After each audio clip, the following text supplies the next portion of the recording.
Another question that we get often is, how do you change these people's minds? Well, the answer is we're not trying to change minds. We're just trying to open perspective. And our multi-day experiences, which is the first step in our ecosystem of change, starts with that, with activities that open mind and push the boundaries of what you feel is possible in your own comfort zone.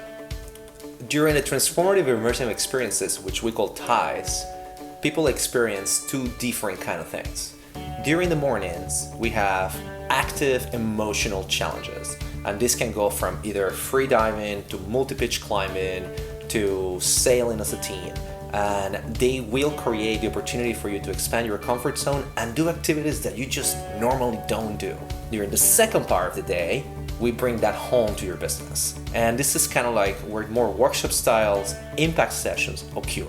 Every single tie has multiple days of this format.